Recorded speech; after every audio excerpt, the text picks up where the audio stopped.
বাবা আসুন, থানা চলে এসেছে, থানার ভিতরে যাই। বাবা রাজীব, বলছিলাম কি আজকেই ডায়েরিটা করতে হবে? মানে? না মানে কদিন দেখে করলে হতো না?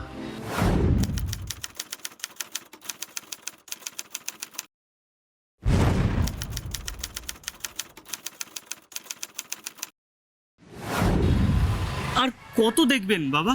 72 ঘন্টা হয়ে গেছে। না, সে 72 ঘন্টা হোক, কি বলতো, পুলিশের ঝামেলা বড় ঝামেলা, খুব ঝক্কি পোয়াতে হয়। তাই বলছিলাম কটা দিন দেখে যদি আমরা... না বাবা, আমি আর অপেক্ষা করতে পারছি না, আমি আজকেই ডায়েরি করব। চলুন।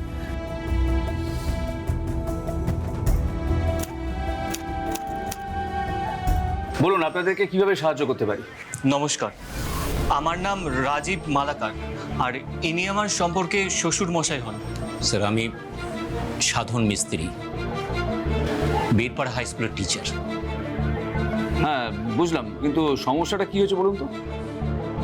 স্যার, আসলে হয়েছে কি, 3 দিন হয়ে গেল আমার মেয়ে নিখোঁজ। নিখোঁজ? নিখোঁজ মানে?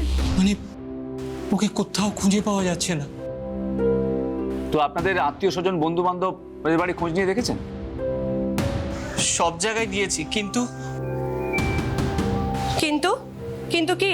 কিন্তু কেউ কিছুই বলতে পারছে না। আপনার ওয়াইফের নাম কি? পায়েল, পায়েল মালাকার। আপনার সাথে কোনো রকম ঝগড়া টগড়া হয়েছিল পায়েলের? না তো, সেরকম তো কোনো কিছুই হয়নি। সত্যি কথা বলুন। দেখুন, পুলিশের কাছে কিন্তু কোনো কিছু গোপন করতে নেই। সত্যি বলছি, আমাদের স্বামী স্ত্রীর মধ্যে কোনো রকম কোনো অশান্তি হয়নি। স্যার, জামাই আমার খুব ভালো ছেলে, ওর নামে অভিযোগ করার কোনোদিন সুযোগই দেয়নি আমাকে। সে না হয় বুঝলাম, কিন্তু এরকম একজন জলজান্ত মানুষ এভাবে নিখোঁজ হয়ে গেল কি করে? সেটাই তো আমরা কিছুতেই বুঝতে পারছি না। আচ্ছা, আপনার মিসেস কি খালি হাতে চলে গেছেন নাকি সঙ্গে করে কিছু নিয়ে গেছেন? ভ্যানিটি ব্যাগ, ওর ফোন, আর আর আর কি?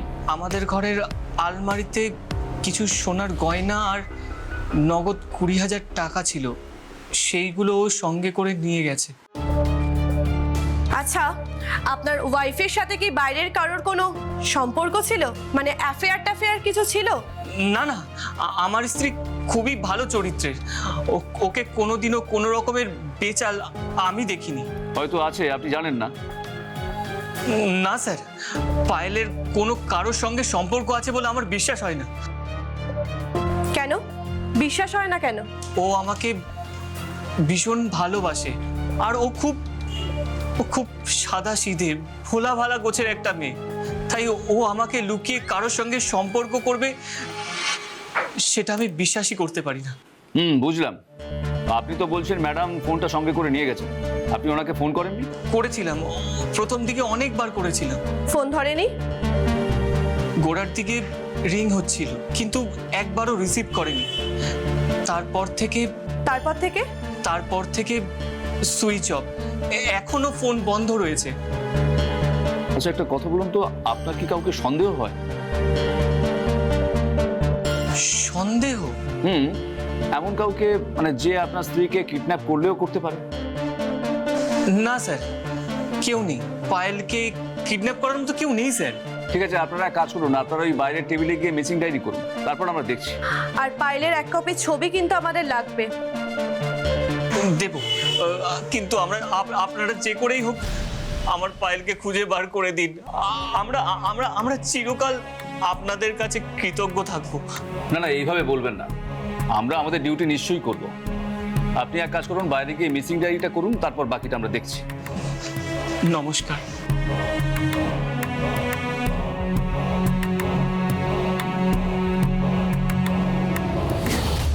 নমস্কার, ক্রাইম ডায়েরিতে আপনাদের সকলকে স্বাগত।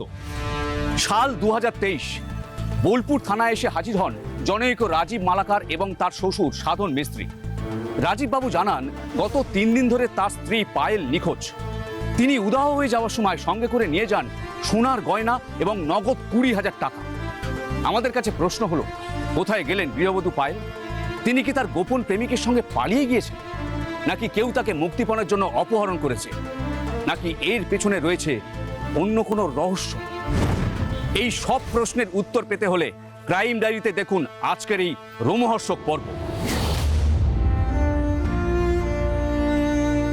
বেরোচ্ছিস না কেরে বাবু? হ্যাঁ মা, আমি একটু বেরোচ্ছি। তা কোথায় যাচ্ছিস সকাল সকাল? যাই একবার থানা থেকে ঘুরে আসি, দেখি তোমার বৌমার কোনো খোঁজ খবর পেলো কিনা। সেরকম কোনো খবর থাকলে থানা থেকে নিশ্চয়ই তোকে ফোন করতো।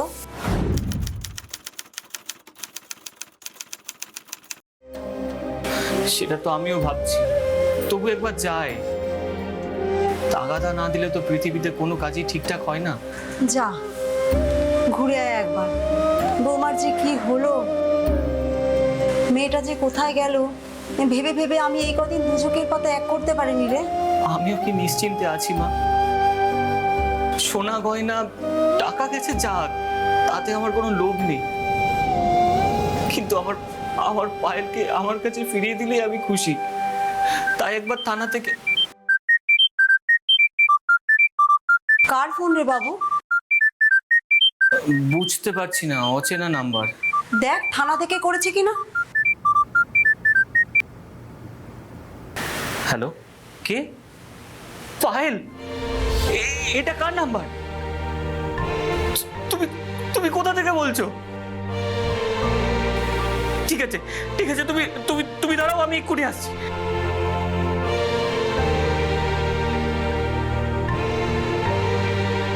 কি হলো বাবু, তুই কিছু বলছিস না কেন? মা তুমি চিন্তা করো না, আমি আসছি। বাবু, বাবু শোন, আমার কথা শুনে যা বাবু।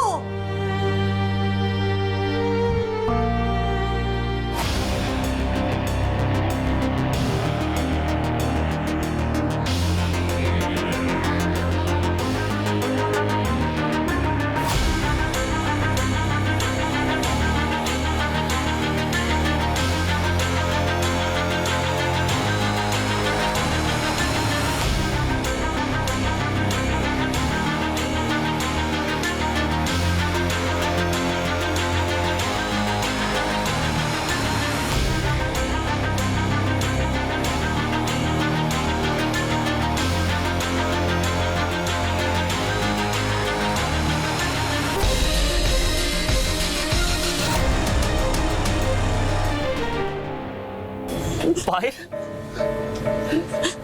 পায়েল, কি হয়েছে তোমার?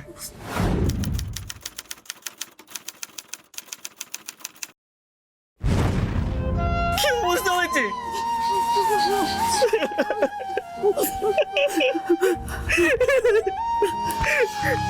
তুমি কোথায় গেছিলে? তুমি কোথায় গেছিলে আমাদের ছেড়ে? এই কি অবস্থা করেছো তুমি দেখি। আমার ভুল হয়ে গেছে রাজীব, আমি আর কোথাও যাব না। আমাকে ক্ষমা করে দাও রাজীব, আমি আর কোথাও কখনো যাব না রাজীব। আমার ভুল হয়ে গেছে। আপনি যে এইভাবে কোথাও যাবেন না সেটা তো বুঝলাম, কিন্তু একটা সত্যি কথা বলুন তো, আপনি গিয়েছিলেনটা কোথায়? মিসেস মালাকার, আপনি বলুন, ভয় পাওয়ার কোনো কারণ নেই, আমরা আছি তো।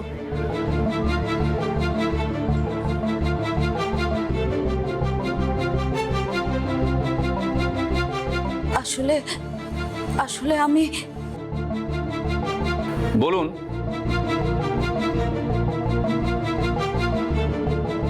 আসলে আমার বর ঘুরে ঘুরে কাপড়ের ব্যবসা করে, কিন্তু গত কয়েক মাস ধরে।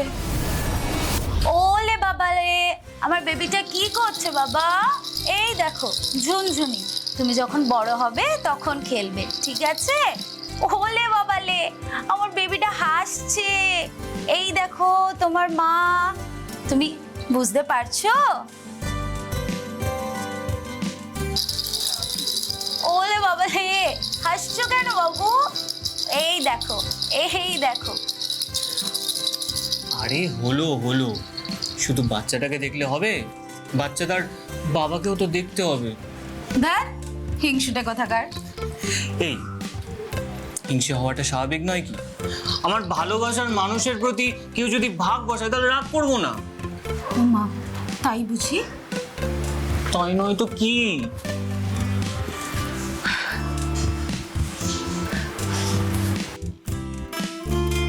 শোনো না রাজীব, বলো বেগম, তোমার নবাব শুনছি।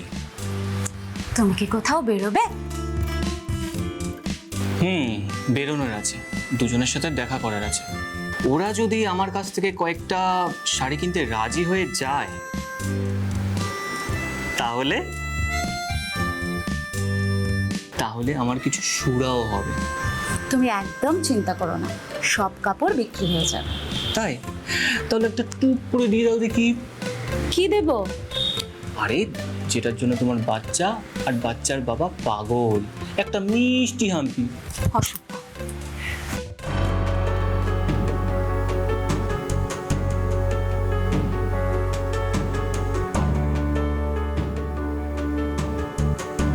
যাও যাও, দেরি হয়ে যাবে।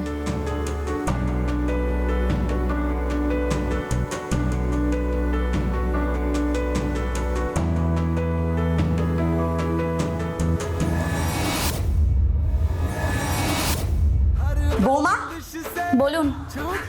বলছি ইলেকট্রিক বিলটা আমি সেই দিন থেকে দেখছি টেবিলের ওপর পড়ে আছে। বাবু এই বিলটা কবে জমা দেবে? জানি না।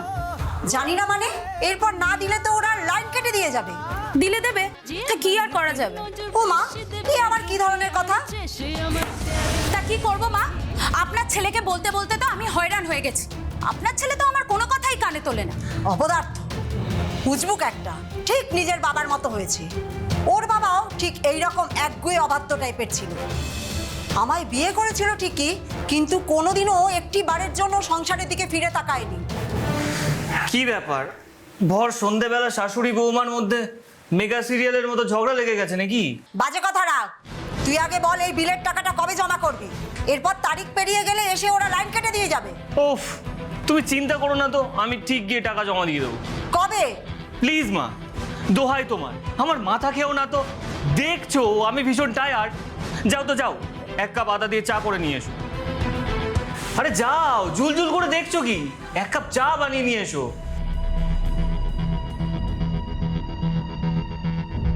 এই পুচকি শোনা কই? ভেতরে বিছানা করে শুয়ে দিয়েছি। ওহ, হলো? কি আবার হবে? শাড়িগুলো বিক্রি হলো? না। সে কি? কি করব বলো, আমার হাতে তো নেই। আমি তো আর শাড়ি কেনার জন্য জোর করতে পারি না। আর পছন্দ অপছন্দেরও তো একটা ব্যাপার আছে। তোমাকে একটা কথা জিজ্ঞাসা করব? বলো। বিয়ের পর পর দেখেছি তোমার টাকার কোনো অভাব নেই, তারপর দেখলাম আস্তে আস্তে তোমার রোজগার কমতে লাগলো, আর এখন 1.5 মাস হয়ে গেল তোমার 1 পয়সাও রোজগার হয়নি। আচ্ছা বলো না, এমন কি হলো যে তোমার রোজগার একেবারে বন্ধ হয়ে গেল? আসলে আসলে কি জানো, কাঁচামালের দাম এতটাই পরিমাণে বেড়ে গেছে যে এই sari, blouse, shirt, T shirt এইসবের দামও স্বাভাবিকভাবে বেড়ে গেছে। আমরা যে দামে মালটা কিনি তার থেকে মিনিমাম লাভ রেখে তো আমরা মালটা বিক্রি করব, কিন্তু সেটা করতে গিয়ে এতটাই দাম হয়ে যাচ্ছে যে মধ্যবিত্তরা আমাদের মতো ছোটখাটো ব্যবসায়ীদের কাছ থেকে আর কিনতে চাইছে না। আমাদের দেখলে হয় পালাচ্ছে, না হয় মুখের ওপর দরজা বন্ধ করে দিচ্ছে। সর্বনাশ! তাদের আর দোষ কি বলো? এখন হয়েছে ই-কমার্সের যুগ। সবাই ঘরে বসে মোবাইলে অ্যাপস ডাউনলোড করছে, আর সেখানে সারা বছর দেদার ডিসকাউন্ট, আবার দারুণ দারুণ কালেকশনও।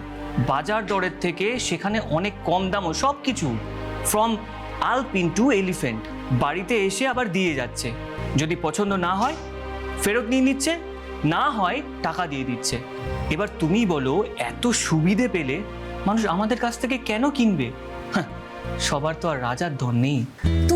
তুমি তাদেরকে বোঝাও না যে সব সময় তো টাকাটাই সব না, কোয়ালিটিটাই তো আসল। বুঝিয়ে বুঝিয়ে মুখে রক্ত উঠে গেছে, কোনো লাভ নেই। তাহলে দেখি কতদিন চালাতে পারি। যেদিন বুঝবো এই ব্যবসার ভবিষ্যৎ অন্ধকার, সেদিন বিকল্প পথ ধরে নেব।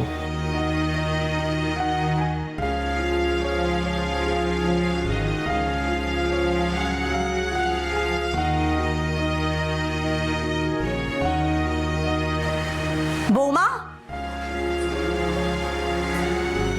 কি হলো বৌমা? কিছু বলছেন মা? বলছি বাবু কি বাড়িতে এসে দুপুরে ভাত খাবে বলেছে? জানি না। জানি না মানে? তোমার বর তোমার কাছেই তার কোনো খবর নেই? আসলে মা আমাকে কিছু বলে যায়নি। ঠিক আছে, বাবুর ভাতটা আমি সরিয়ে রাখছি, তুমিও তাড়াতাড়ি স্নান করে খেয়ে নিও।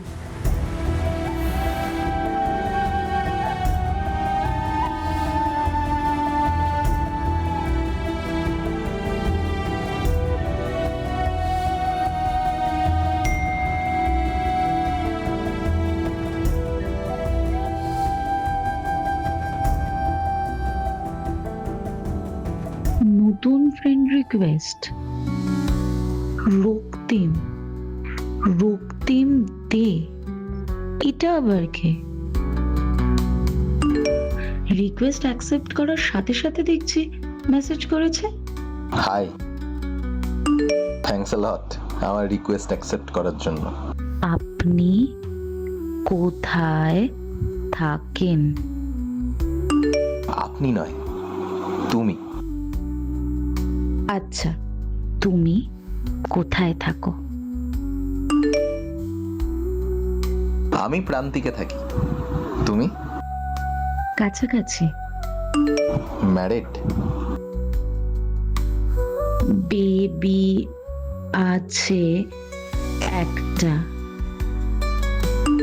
এখনো কোণে জোটেনি, দেখো তুমি যদি একটা পাত্রী জোগাড় করতে পারো।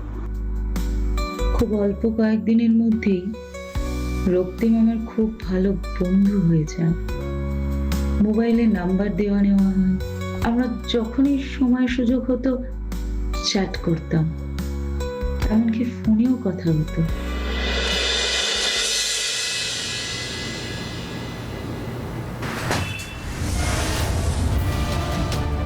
পায়েল, মা কোথায় গো? পুজো দিতে গেছে। যত সব নাটক। এসব তুমি কি বলছো? পুজো দেওয়া, মন্দিরে যাওয়া, এগুলো নাটক। তা নয় তো কি? লাভের লাভ কিছু হচ্ছে? মন্দিরে গিয়ে ধূপকাঠি, মোমবাতি, ফুলের মালা, প্রসাদ, দক্ষিণা, এতে কারি কারি টাকা খরচা হচ্ছে। ছি ছি, এসব তুমি কি বলছো? ঈশ্বর পরম করুণাময়, তার চরণে ভক্তি নিবেদন করলে তিনি সবার মনস্কামনা পূর্ণ করেন। তাই আমার তো একটাও মনস্কামনা পূর্ণ করছে না। এত ঘোরার পর, এত চেষ্টার পর একটাও শাড়ি আমার বিক্রি হলো না। উল্টে একজনের বাড়ি থেকে আমাকে কুকুরের মতো দৌড় দৌড় করে তাড়িয়ে দিল। শোনো না, আমার একটা কথা একটু মাথা ঠান্ডা করে শুনবে? উপদেশ দেবে নিশ্চয়ই। আহা, তা কেন? শোনোই না। গৌরচন্দ্রিকা না করে যা বলার বলে ফেলো।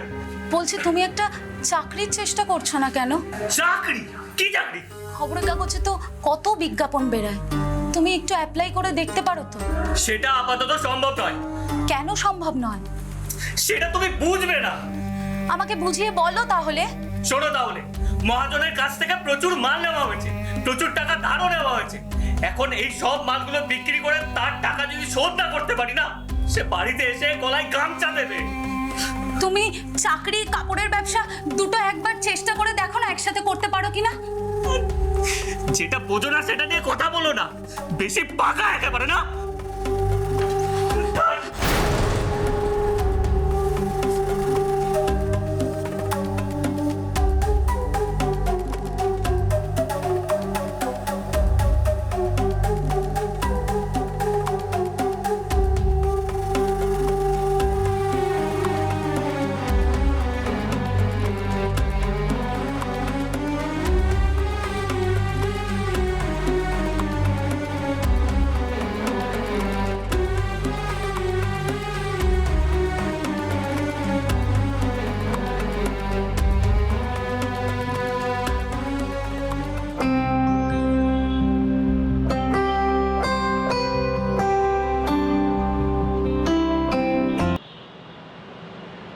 হ্যাঁ পায়েল, বলো।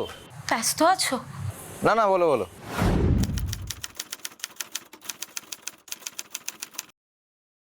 বলছি, তোমার চেনা জানা কোনো কোম্পানি আছে? কোম্পানি? কিসের কোম্পানি? মানে কোথাও যদি কোনো চাকরি থাকে, ছোটখাটো হলেও চলবে। তুমি চাকরি করবে? না না, আমার জন্য নয় গো, তাহলে? আমার বরের জন্য। না না, তুমি তো বলেছিলে তোমার বর নাকি ঘুরে ঘুরে শাড়ির ব্যবসা করে। সে করে, কিন্তু এখন অবস্থা খুব খারাপ, রোজগার একেবারে নেই, খুব ডাউন চলছে। সে কি? তাই বলছিলাম আর কি। ঠিক আছে, হয়ে যাবে। সত্যি? কিন্তু কিন্তু কি? দেখো পায়েল, তোমাকে একটা কথা খুলেই বলি তাহলে। আজকালকার দিনকাল তো একদম ভালো নয়। চাকরি বাকরি ফ্রিতে পাওয়া খুব মুশকিল। সামান্য দক্ষিণা তোমায় দিতেই হবে। দক্ষিণা মানে ঘুষ দিতে হবে? হ্যাঁ, মানে আমি ঘুষই বলতে পারো। তা তা কত দিতে হবে? 1 লাখ টাকার মতো জোগাড় করতে পারবে? হ্যাঁ, 1 লাখ? এত টাকা কি করে দেবো? না গো, সত্যি পারবো না। মুশকিল হয়ে গেল। ঠিক আছে, তুমি 50-এর মতো জোগাড় করো, আমি বাকিটা আমিই দেখছি আর কি করবো। 50? ঠিক আছে, দেখছি কিভাবে ব্যবস্থা করা যায়। কিন্তু কিভাবে তোমাকে টাকাটা দেব? তুমি এক কাজ করো, আজ তো বুধবার, তুমি আমার সঙ্গে রোববার দেখা করো, ঠিক আছে? কোথায়? আমি সেটা না হয় তোমায় রাতের বেলা জানিয়ে দেবো, ঠিক আছে? আর হ্যাঁ, তুমি অবশ্যই কিন্তু একা আসবে, আমি তোমার জন্য অপেক্ষা করব। ঠিক আছে, আমি রবিবারই যাব, আর একাই যাব। তুমি আমাকে রাতে মেসেজ করে জায়গাটা জানিয়ে দিও। ঠিক আছে ভাই, রাখছি। হ্যাঁ,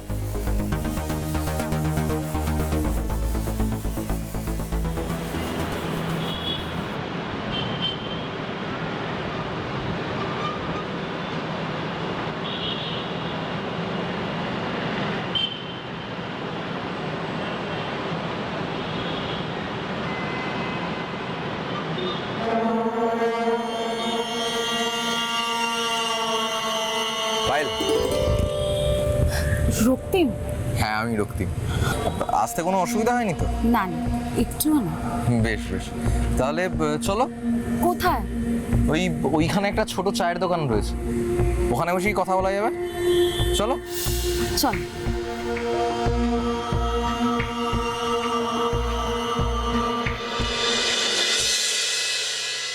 বলছি, এনেছো তো?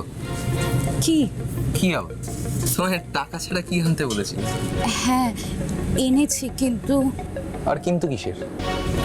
50,000 জোগাড় করতে পারিনি গো। 20,000 মতো আমি ক্যাশ এনেছি। আরে 20,000-এ কি হয়? না, অফিসে তোমার পিয়নের চাকরিও জুটবে না। শোনো না, রাগ করো না লক্ষ্মীটি, আমি না কিছু গয়না এনেছি। সোনার? হ্যাঁ, সোনার। দেখাও। হ্যাঁ,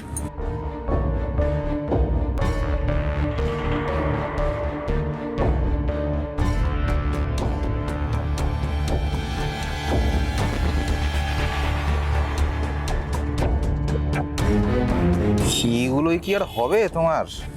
50,000? বলছি, ওই হারটা কি? এটা তো সোনার নয়, এটা রূপোর। ঠিক আছে, দেখি এটাই হয় কিনা। এবার চলো আমার সঙ্গে। কোথায়? কোথায় আবার? কলকাতা। এখন? হ্যাঁ, এই দোকানে যাবো, গয়নাগুলো বেচে 20,000 টাকা নিয়ে তোমার বড় চাকরি কনফার্ম করে দেবো। কিন্তু এখন কলকাতা গেলে তো আমার বাড়ি ফিরতে অনেক রাত হয়ে যাবে। তুমি একটা কথা বলো তো পায়েল, তুমি চাও কি চাও না তোমার বড় চাকরিটা হোক? চাই। তাহলে চলো আমার সঙ্গে, এত ভেবো না, ঠিক আছে?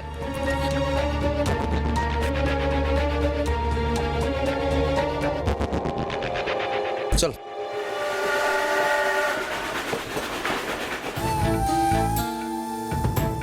আমরা সন্ধ্যার পর কলকাতা পৌঁছাই। রক্তিম কিন্তু আমায় নিয়ে কোনো অফিসে যায়নি, আমার কোনো কথার জবাবও দিচ্ছিল না ও। আমায় নিয়ে এদিক ওদিক অনেক ঘোরাঘুরির পর। সে কি বন্ধ হয়ে গেছে? আজকে হবে না কোনোভাবে? ও, বিকেল 5টা বেজে গেছে বলে অফিসগুলো বন্ধ হয়ে গেছে, বুঝলাম। আর কাল? আচ্ছা, ঠিক আছে, আমি দেখে নিচ্ছি। হ্যাঁ। এই পায়েল, বলছি যে কি হয়েছে বলো? অফিসগুলো বন্ধ হয়ে গেছে। সে কি? আসলে আমরা আসতে একটু দেরি করে ফেলেছি, বিকেল 5টা বেজে গেছে। অফিস তো আর আমাদের জন্য সারাদিন খোলা রাখবে না। তাহলে এখন কি হবে? আমাদের আজকে রাতটা এই কলকাতাতেই থেকে যেতে হবে। না না, তা কি করে হয়? আমার বর আমাকে অনেকবার ফোন করেছে, আমি ফোনটাও ধরিনি। আর রাতে যদি বাড়ি না যাই তাহলে হুলস্থুল পড়ে যাবে।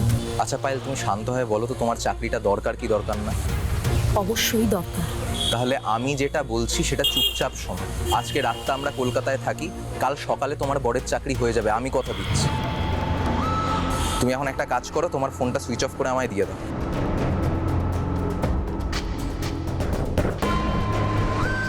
কিন্তু আমরা কোথায় থাকবো?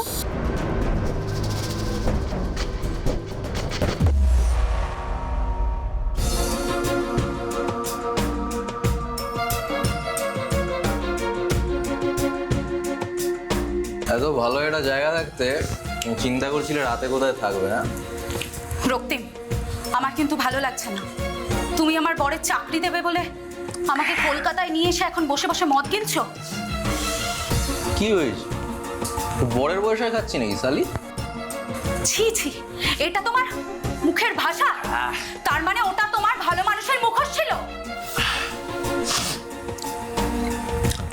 যা ভাববি ভেবে নে, কিচ্ছু যায় আসে না। শোনো না, আমি তো তোমায় টাকা দিয়েছি, গয়নাও দিয়েছি। দোহাই দোহাই তোমার, আমার বরের চাকরিটা করে দাও না প্লিজ। বাবা, তুমি এরকম করে হাসছো কেন? তোমায় কে বলো তো পায়েল? শুধু টাকা দিলে, গয়না দিলে আমার বরের চাকরি হয়ে যাবে? মানে কি? কাছে এসো, এটা আমায় খুশি করে দাও। দেখো তোমার বরের চাকরি একদম কালকে পাক্কা, কনফার্ম। ছি, তুমি এত খারাপ, এত নীচ, এত নোংরা। হ্যাঁ,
তারপর আমি সোজা হাওড়া স্টেশনে চলে যাই, আর তারপর যা হোক ভাবে একটা ট্রেন ধরে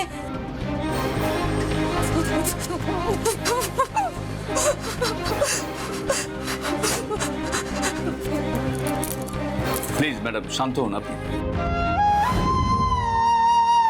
স্যার, সোনা গয়না টাকা পয়সা যা গেছে আমার কোনো দুঃখ নেই, কিন্তু স্যার আমার বউয়ের সাথে যে এইরকম পাশবিক অত্যাচার করেছে আমি তার শাস্তি চাই স্যার। একটু দেখবেন স্যার, আমার মেয়েটা বড্ড কষ্ট পেয়েছে, ও যেন জাস্টিস পায়। ঠিক আছে, আপনারা আগে বাইরে গিয়ে এফআইআরটা করুন। আমি আপনাদের কথা দিচ্ছি, অপরাধী শাস্তি পাবেই। যান।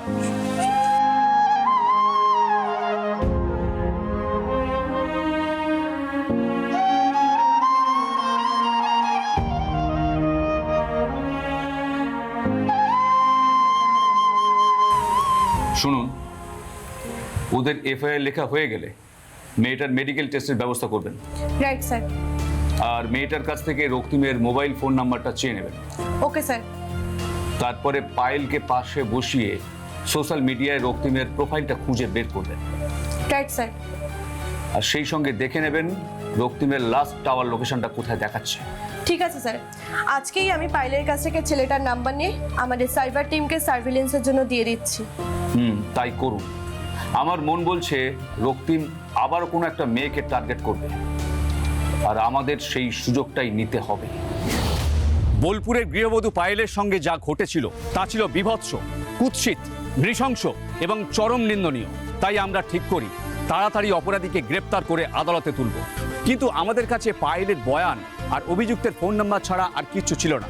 তাই আমাদের টিম কলকাতায় যে হোটেলে পায়েলকে নির্যাতন করা হয়েছিল সেই হোটেলে হানা দেয়।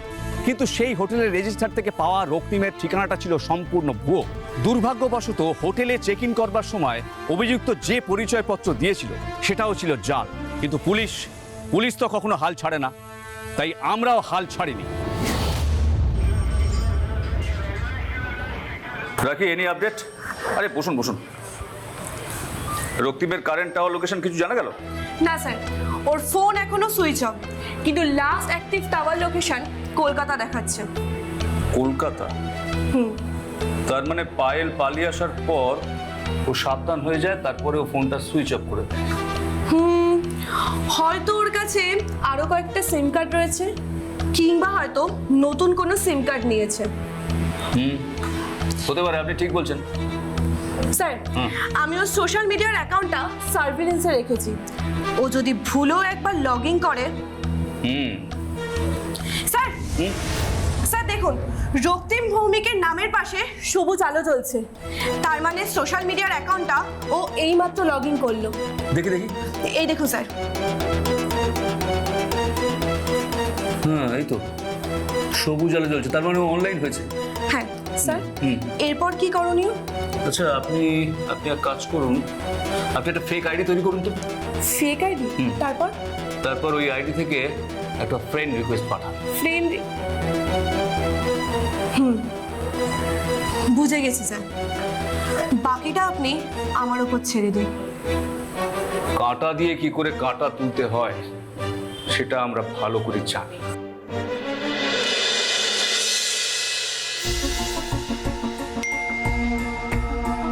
এটা আবার কে ফ্রেন্ড রিকোয়েস্ট পাঠালো?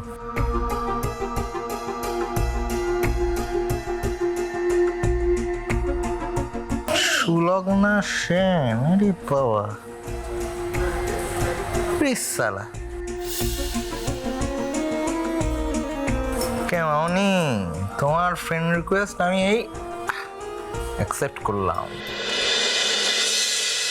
Wow, very good, great job. তার মানে রক্তিমের সঙ্গে আপনার কল চ্যাট নিয়মিত হচ্ছে, তাই তো? হ্যাঁ স্যার, রেগুলার। আমি কিন্তু ঠিক এটাই চেয়েছিলাম। আমাকে মানে সুলগ্না সেনকে গতকাল রাতে রক্তিম প্রপোজ পর্যন্ত করে ফেলেছে। তাই নাকি? যাকে বলে একেবারে হাবুডুবু খাওয়া স্যার। তার মানে আপনার ওপর, ওই ফেক আইডি সুলগ্না সেনের ওপর এখন রক্তিমের অগাধ আস্থা তৈরি হয়েছে, তাই তো? একদম স্যার। আচ্ছা, রক্তিম যে নাম্বারটা থেকে আপনার সঙ্গে কথা বলছে ওই নাম্বারটি কি ওই ভিকটিম পায়েল মালাকারের দেওয়া নাম্বার? না স্যার। তাহলে? ওটা একটা অন্য মোবাইল নাম্বার। আচ্ছা, এই নাম্বারটা কার নামে রেজিস্টার করা আছে? স্যার, রক্তিম খুব চতুর আর ধূর্ত। এই সিমটা কোনো এক আমিনা খাতুনের ডকুমেন্টস দিয়ে তোলা হয়েছে। ঠিকানা বর্ধমান। আমিনা খাতুন? কিন্তু মোবাইলের IMEI নাম্বারটা তো এক হওয়ার কথা। না স্যার, এক নয়। রক্তিম হয়তো অন্য কোনো মোবাইল ফোন ব্যবহার করছে বা কোনো সফটওয়্যার ইউজ করে নিজের হ্যান্ড ফোনের IMEI নাম্বারটা বদলে দিয়েছে। সে না হয় বুঝলাম, কিন্তু এই নতুন নাম্বারটার কারেন্ট টাওয়ার লোকেশন কোথায় দেখাচ্ছে? কলকাতা, কিন্তু লোকেশন লাগাতার চেঞ্জ হচ্ছে। তার মানে আমরা যেভাবে এগোচ্ছি ঠিক সেইভাবেই এগোতে হবে। আর তো কোনো উপায় নেই। শুনুন, আমাদের অর্ধেক কাজ হয়ে গেছে, এবার বাকি অর্ধেক কাজটা খুব সতর্কভাবে করতে হবে। অর্ডার করুন। শুনুন, এবার আমাদের খুব বুদ্ধিমানের মতো ফাঁদ পাততে হবে। কি করে স্যার? রাখি, আপনি এক্ষুনি রক্তিমকে একটা কল করুন তো। কল করে বলুন যে আপনাদের সংসারে খুব অভাব অনটন যাচ্ছে, একটা চাকরির আপনার এক্ষুনি দরকার। বুঝে গেছি স্যার।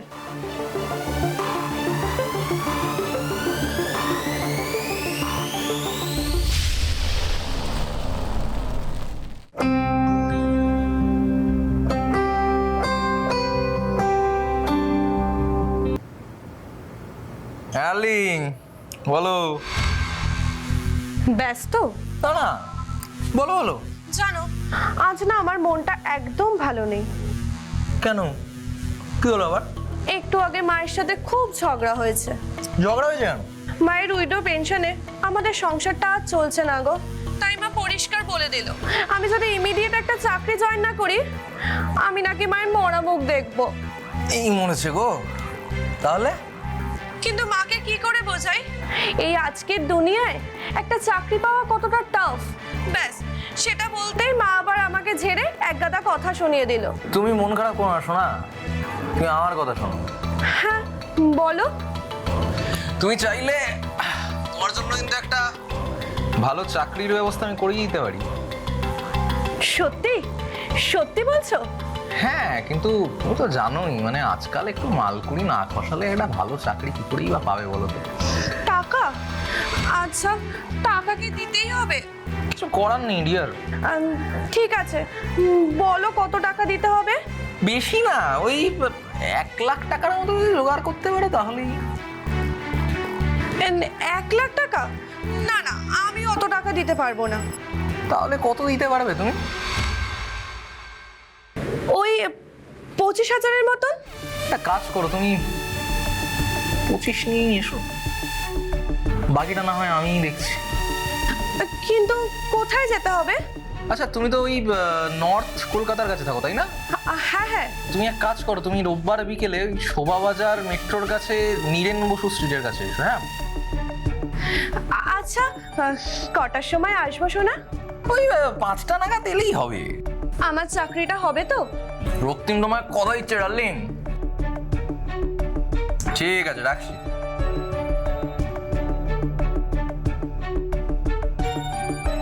এই রবিবার বিকেল 5টা, শোভাবাজার মেট্রোর কাছে নীরেন বসু স্ট্রিট।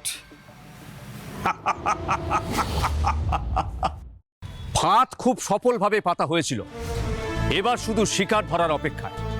কিন্তু যেহেতু অভিযুক্ত রক্তিম ভৌমিক ছিল অত্যন্ত ধূর্ত, চতুর এবং অপরাধমনস্ক, তাই আমরাও সতর্ক ছিলাম, কারণ আমরা জানতাম এরকম সুযোগ আর আসবে না। তাই আমরা সব রকম প্রস্তুতি নিয়েছিলাম। আর তারপর দেখুন তারপর ঠিক কি ঘটেছিল। হাই। শ্লোক না? হ্যাঁ, তুমি কখন এলে? আমি তো অনেকক্ষণ ধরে এখানে ওয়েট করছি। তোমার আসতে অসুবিধা হয়নি তো? এত দেরি হলো? না না, আমার বাড়ি থেকে বেরোতে একটু লেট হয়ে গেছে। না না, ঠিক আছে। বলছি এনেছো তো? দাও তাহলে। আরে বাহ, পুরোটাই আছে দেখছি। রক্তিম, ঠিক আছে।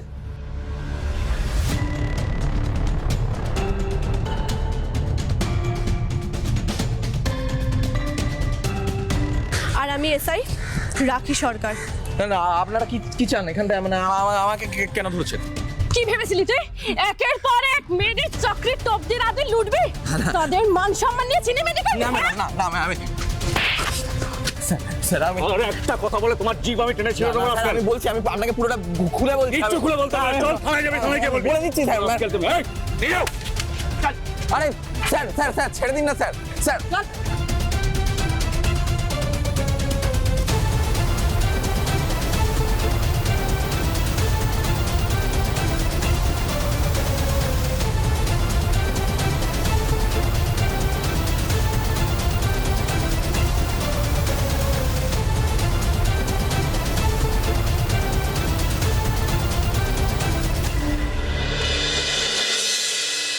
আজ একটু দেরি হলো যে?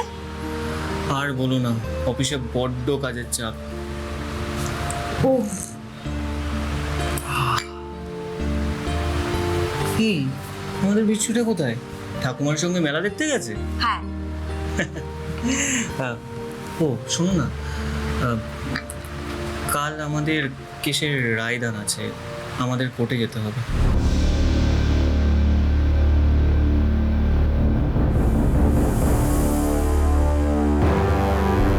কি হলো, মুখটা এরকম হয়ে গেল কেন? আমাকে কি কোর্টে যেতেই হবে? আসলে ওই শয়তানটার মুখ না আমি আর দেখতে চাই না। এই পায়েল, কি হয়েছে? তুমি ওর সামনে গিয়ে মাথা উঁচু করে দাঁড়াবে, তুমি তো দোষ করনি। অপরাধ করেছে ওই রক্তিম।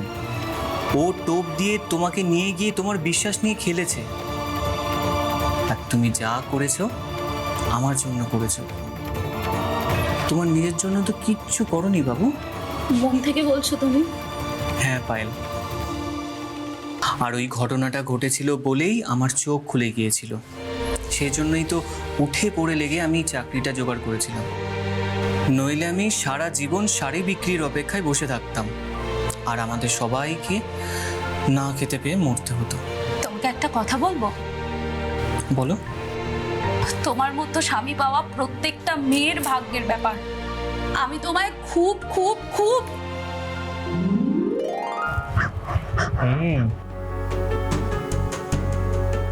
তাই?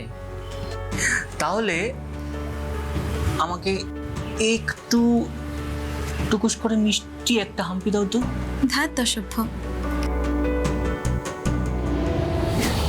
সোশ্যাল মিডিয়া বর্তমান যুগে এটা একটা শক্তিশালী মাধ্যম। এই মিডিয়া যেমন সত্যি কথা বলতে সাহায্য করে, তেমনি মানুষের সঙ্গে মানুষের যোগাযোগ রক্ষার ক্ষেত্রে একটা বড় ভূমিকা পালন করে। কিন্তু এই সোশ্যাল মিডিয়া পুরোপুরি নিরাপদ নয়। এই মিডিয়ার আনাচে কানাচে লুকিয়ে ওঁত পেতে থাকে রক্তিমের মতো ঘাড়ের কাছে নিঃশ্বাস ফেলতে থাকা অপরাধীরা, যারা পায়েলের মতো সরল মেয়েদের অসহায়তার সুযোগ দিয়ে তাদেরকে টোপ দিয়ে ফাঁসিয়ে ক্রমাগত তাদের সঙ্গে প্রতারণা করে চলেছে। তাই সাবধান, অচেনা মানুষের সঙ্গে বন্ধুত্ব করবার আগে দুবার ভাবুন, সতর্ক থাকুন, নইলে কিন্তু সমূহ সর্বনাশ।